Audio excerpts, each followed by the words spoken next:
G'day guys, my name is Trent, aka LaxLime, bringing you a Pokemon Omega Ruby and Alpha Sapphire Wi-Fi battle. Today we have a battle against the Clumzzy Monkey. The Clumzzy Monkey, or also known as Six Sizzle previous before he changed his channel, was sort of like the first person I started talking to when I started YouTubing, so he's given me a bit of a hand throughout things, and he's a really good guy, so definitely head over to his channel and check him out because his link will be in the doobly-doo. And yeah, his team is super threatening. I'm a little bit worried about it, to be honest. When I first saw it, that Electivire puts in so much work against most of my team, depending on its moveset. So I've got to be really careful. I also know how Clumzzy Monkey sort of plays. He's definitely a setup sweeper, so I've got to be really careful that he can't set up on me, because the last time we battled, I made a couple of really bad misplays and ended up getting, I think it was 5-0 swept. So yeah, I'm going to be super careful about that this time, because I'm going to win with a vengeance. That's what I really wanted to do. But we will get into the battle and see how we go. So he does lead off with the big boy man, the big boy, as I go into my Primate. I went into Primate originally just so I can U-turn and get the hell out of there. Now, I know for a fact that his big boy man carries Thunder Wave, so I do not want to stay around and get Primate, my Scarfed Primate, to take a Thunder Wave. So I'm going to get the hell out of there and go into Roselia, because I don't really care if it gets Thunder Waves because of the natural cure. Now, because I know that he is the sort of setup sweeper sort of guy, I wanted to set up Toxic Spikes, because I know that Toxic Spikes will dwindle him down if he does end up getting set up on me, and at least give me a little bit of an edge to be able to come in and take out the Pokemon if I get into a little bit of trouble. So originally I just go straight for those the Toxic Spikes as he sets up his Stealth Rocks. Now, I'm a bit worried about this big boy man. There's nothing I can really do to touch it unless if I get it around to like the 50% range. So I'm going to play really carefully around it, because I don't want to get walled out by it in a way. So I do set up my spikes, thinking that Rock Slide wasn't going to do actually that much damage, but it did quite a lot. I went for the Giga Drain on this turn, but I get the flinch, so yeah, that sucks. I wanted to switch out Roselia and go into Granbull, because I can at least use her later for Death Fodder if I need to. So Granbull does come in, thinking that I'm not going to get really hurt at all by this Rock Slide, and you know what, I eat it up without any problems. Like the leftover damage will probably give me half of what that actually did. Now, he's probably going to go Thunder Wave on the next turn, but that's fine. I decided to go for the Bulk Up, just to get my defenses up, also just to be able to retaliate a little bit harder with you know, whatever comes in next. So thankfully, I missed the paralysis there. I'm able to go for a Bulk Up. At this time, I was sort of predicting the switch out from him. I didn't think he would sort of stay around, but he does end up staying in and going for the Rock Slide, and I go for the Earthquake, which, you know what, does a decent amount of damage, considering this thing is bulky as hell. It is probably a 3-hit KO after the low leftovers, so you know, I can sort of stick around in here and just keep on Earthquaking, but you know, he does withdraw in this turn. I sort of predicted that, but thought, you know, whatever. If he goes in with his Mismagius, he goes into his Mismagius. I did get paralyzed anyway. I did go for the Earthquake on that turn as well, so I did make the right play. Now, I was sort of confused here for a moment. I sort of thought, you know what, I think I'm going to be able to take a Shadow Fall. I'm +1. I'm going to risk it and just go for the Play Rough and hope like hell it kills and I don't get paralyzed. And it does. So that is one big threat out of the way. The Nasty Plot set on that is just such a problem to deal with. I would have just been screwed, really. I would have just been so screwed if he was able to get a Nasty Plot up. Now, Electivire comes in, and as I said, this is a massive threat. Granbull is going to get sacked off now. I need a free switch into something, and I thought Emolga is probably my best bet.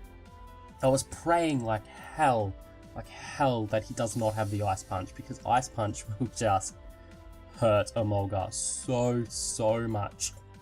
So Emolga is out here. I initially went for the Air Slash, hoping for some flinches just to play a little bit hacksy, and praying at this point that he doesn't have the Ice Punch. And yeah, he got flinched, so that was great. I was able to get him down to a decent amount now.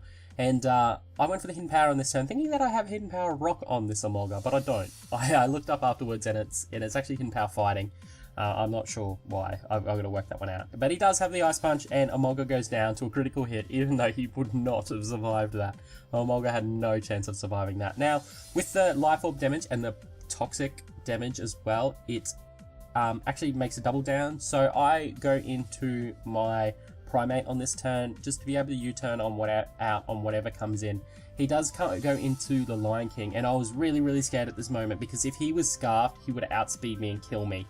But another risky play that I decided to do and go for the close combat and take out this Lion King without any problem. So Pyro is down.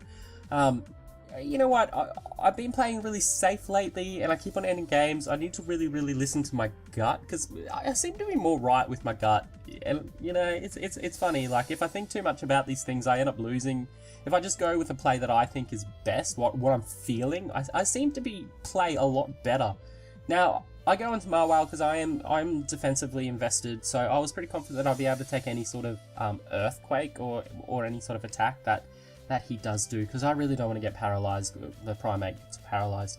So this is actually a really cool set that I've been seeing around a little bit lately. It is actually a this is a Choice Specs Marwell with Sheer Force. So I go for the Flash Cannon, and this Flash Cannon, yeah, Bop, Big Boy Man is out of the picture. It's brilliant. I really like the special set. It's super cool. Like, with Sheer Force, it works really well.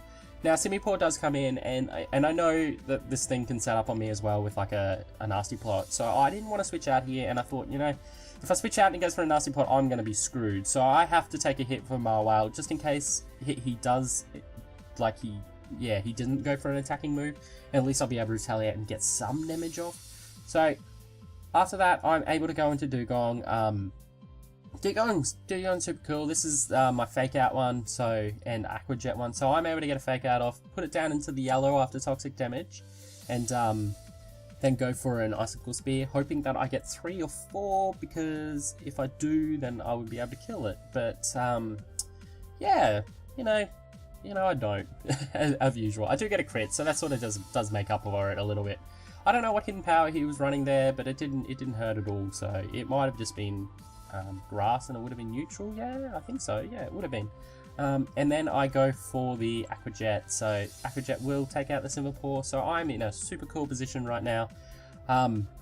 His own last Pokemon he does have left is the Cacturn, which sort of walls me out completely. But with Dugong, but I can go for the Icicle Spear and just hope I can get some damage off, and hoping that he does not go for the Sword Dance, but he does end up going for the Sucker Punch. And my remaining Pokemon, one of my remaining Pokemon left is the Primate, so he is gonna just be able to come in and take out this Cacturn, Dead Leg.